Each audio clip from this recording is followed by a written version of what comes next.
বন্ধুরা আইএসএল নিয়ে একটা পজিটিভ নিউজ বেরিয়ে আসছে, একটা ভালো খবর বেরিয়ে আসছে। চারিদিক থেকে শোনা যাচ্ছে নাকি 25শে ডিসেম্বর আইএসএল এর সময়সূচি প্রকাশ করা হবে। আর যদি 25শে ডিসেম্বর আইএসএল এর সময়সূচি প্রকাশ করা হয় তাহলে এটা একটা ইন্ডিয়ান ফুটবলের দিক থেকে ভালো খবর। কারণ আমরা জানি ইন্ডিয়ান ফুটবলের যে টপ টিয়ার লিগ আইএসএল, তো এই সিজনে 2025-26 সিজনে আদৌ আইএসএল হবে কি হবে না নিয়ে একটা সবাই কনফিউজ ছিল। এখনো পর্যন্ত কনফিউজে আছি ভাই যে আদৌ আইএসএল হবে কি হবে না। কিন্তু তারপরও বিভিন্ন জায়গা থেকে খবর আসছে যে 25শে ডিসেম্বর নাকি আইএসএল এর সময়সূচি প্রকাশিত করা হবে বা ক্রীড়াসূচি প্রকাশিত করা হবে। যথেষ্ট এটা একটা ইন্ডিয়ান ফুটবলের দিক থেকে ভালো দিক। আমরা জানি এই সিজনে ফুটবল বা আইএসএল শুরু নিয়ে অনেক সমালোচনা হয়েছে, অনেক ঝড়ঝাপটা গেছে আইএসএল নিয়ে। কারণ এফএসডিএল এর সাথে যে চুক্তি ছিল সেই চুক্তি এই বছরই শেষ হয়ে যাচ্ছে বা শেষ হয়ে গেছে, এই বছরই ডিসেম্বরে শেষ হয়ে গেছে। তো ডিসেম্বরের পরে আইএসএলটা কে চালাবে এই নিয়ে একটা প্রশ্ন ছিল।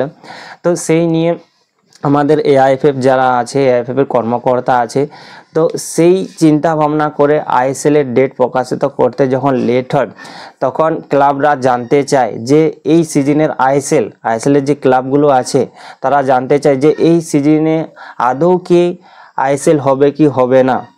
যখন কোনো ডেট অ্যানাউন্স না হয় তখন আইএসএল এর যে ক্লাবগুলো আছে তারা এআইএফএফকে সরাসরি চিঠি দেয় যে আইএসএল যদি না হয় তাহলে তারা ক্লাব বন্ধ করে দেবে।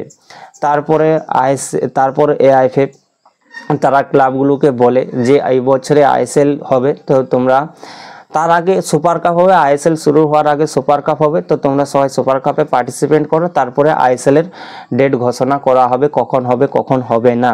তারপর সুপার কাপ বাই গ্রুপ স্টেজের এখনো পর্যন্ত যদিও সেমিফাইনাল বাকি আছে, কিন্তু সুপার কাপ শেষ হয়ে যাওয়ার পরেও আইএসএল কখন হবে আইএসএল এর কোনো আতাপাতা নেই। তারপর কি করে ক্লাবগুলো বলো, প্লেয়ার বলো, সব প্লেয়ারগুলো তারা এআইএফএফ এর উপর আঙ্গুল তুলে যে সেভ ইন্ডিয়ান ফুটবল, এবং যে যেরকমভাবে ভাই এই লিগটাকে শুরু করার জন্য আওয়াজ তুলেছিলেন। সে আইএসএল এর যে ক্লাবগুলো আছে তারা সবাই প্লাস যে ক্লাবগুলো আছে তারা সুপ্রিম কোর্টে যায় এবং সুপ্রিম কোর্টও একটা আশা দিয়েছে যে আইএসএল হবে বলে একটা আশা দিয়েছে। এখনো পর্যন্ত ভাই 2 সপ্তাহ পরে সুপ্রিম কোর্ট রায় দেবে যে কি করে হবে। কিন্তু তার আগে ভাই সব থেকে বেশি যেটা কাজ হয়েছে ইস্ট বেঙ্গল, যে সরাসরি কেন্দ্র সরকারকে চিঠি দিয়েছিল আইএসএল নিয়ে, যে সরাসরি কেন্দ্র সরকারকে চিঠি দিয়েছিল, তো সেই চিঠির উত্তরে ভালো কাজ হয়েছে। ইস্ট বেঙ্গল এফসি যে চিঠি দিয়েছিল কেন্দ্র সরকারকে, সেখানে কেন্দ্র সরকার জানিয়েছে যে আইএসএল হবে, একটা স্বস্তির খবর জানিয়েছে যে এই সিজনে আইএসএল হবে। এবং সেই দিক থেকে শোনা যাচ্ছে যে কেন্দ্র সরকার বলো, এআইএফএফ বলো, তারাও বলছে যে এই সিজনে আইএসএল শুরু হবে এবং 25শে ডিসেম্বর নাকি আইএসএল এর সময়সূচি প্রকাশিত করা হবে, যেটা অবশ্যই একটা ভালো খবর যে 25শে ডিসেম্বর আইএসএল সময়সূচি প্রকাশিত করা হবে।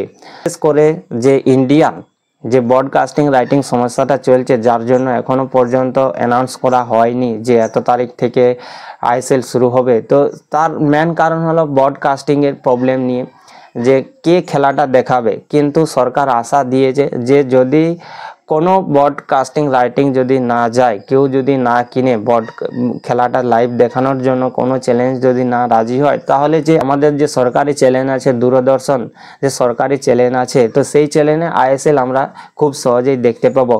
আর আমরা জানি এই দূরদর্শন চ্যালেঞ্জ থেকে আমাদের ক্রিকেট ভাই আজকে সবার উপরে আছে। কারণ ফার্স্ট টাইম এই দূরদর্শন চ্যানেলেই আমাদের ক্রিকেটকে লাইভ দেখানো হতো এবং দূরদর্শন চ্যানেলেই পুরো আমাদের ইন্ডিয়ায় আমাদের ক্রিকেটটাকে দেখানো হতো এবং দূরদর্শনের হাত ধরেই আমাদের ইন্ডিয়ান ক্রিকেট আজ এতটা সাফল্য পেয়েছে।